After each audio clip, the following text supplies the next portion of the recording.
Salut les amis et bienvenue sur cette plateforme. Les amis, vous savez, on doit faire très attention quand on écoute les médias occidentaux.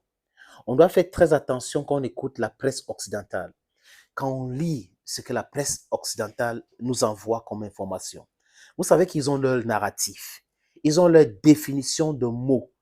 Ils décident sur qui est terroriste, qui est maquisard, qui est révolutionnaire. C'est comme ça qu'ils décident. Et certains d'esprit faible chez nous prennent cela en agent comptable. Les amis, qui est donc djihadiste par exemple? Qui est terroriste en Afrique? Qui est révolutionnaire en Afrique? Posons-nous cette question-là. Et quand on a fini de poser cette question-là, qui finance ces djihadistes? Qui finance ces terroristes? Ils ont l'argent comment?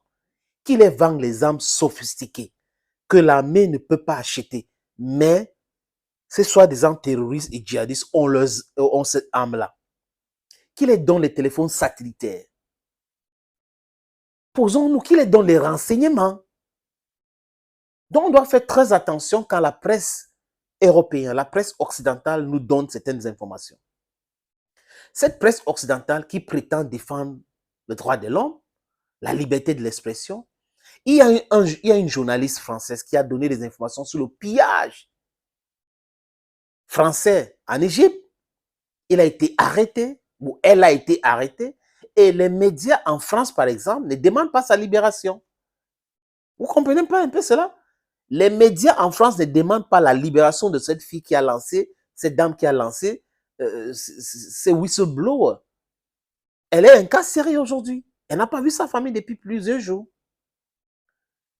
Et ce sont ces gens-là qui prétendent nous donner des leçons. Regardez comment ils fonctionnent. Quand les gens infiltrés sont arrêtés chez nous, c'est le droit de l'homme, c'est la liberté, c'est ceci et cela. Quand au Mali, par exemple, parce que c'était ça mon dada, quand au Mali, par exemple, le MNLA, les terroristes, les groupes de bandits attaquent les bases militaires, détruisent un bateau malien, civil, qui représente la culture, qu'est-ce qu'ils font, les amis? Ils disent rien. Ils disent rien. C'est comme dans la mafia. Ils ne parlent pas. Ils sont muets, les amis. Ils sont muets. Là, mais quand l'armée malienne frappe fort, quand l'armée malienne détruit la base de ce terroriste et djihadiste-là, oh, le droit de l'homme, vraiment, il y a l'abus, il y a les tueries, c'était les civils. C'est toujours les civils quand l'armée malienne frappe. C'est toujours les civils quand l'armée burkinabé frappe. C'est toujours les civils quand l'armée nigérienne frappe, les amis. Mais c'est-à-dire qu'ils ne disent rien de droit de l'homme quand on frappe l'armée nigérienne. Rien. Au Burkina Faso aujourd'hui, les nouvelles autorités ont décidé de filmer les actions de l'armée. Et là, non, vraiment, il y a des VDP qu'on utilise, c'est les civils et tout. Du n'importe quoi. Les civils ont le droit, avec l'impulsion du gouvernement, de prendre les armes pour défendre leur pays. Il y a les groupes d'autodéfense partout. Il ne faut pas céder. Mais quand on a la presse comme Jeune Afrique qui est infiltrée, qui est infiltrée, qui est financée par ceux qui font la promotion de l'impérialisme, ils vont raconter des boubas pareils. Ils vont faire la promotion de cet agenda de l'Occident.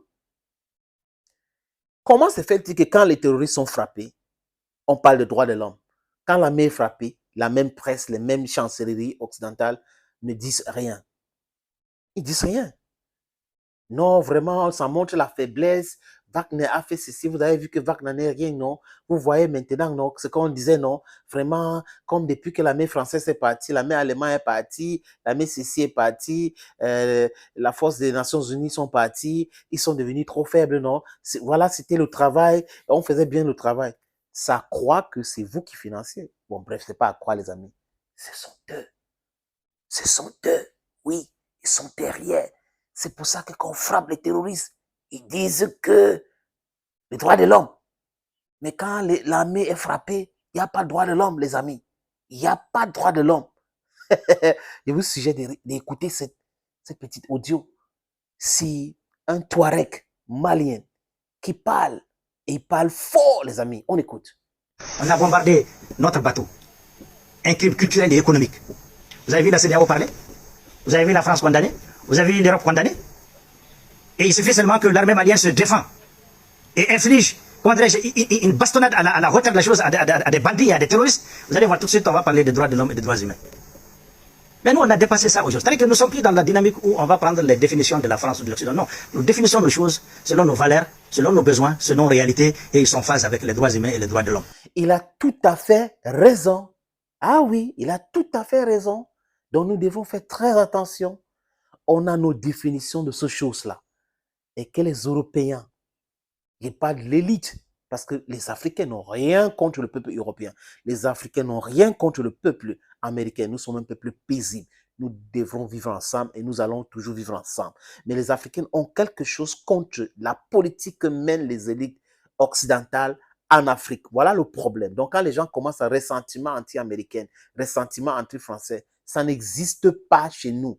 On a un ressentiment anti-politique française, allemande, britannique, américaine, occidentale en Afrique. Thank you for watching this other video on this platform. Stay blessed and bye for now.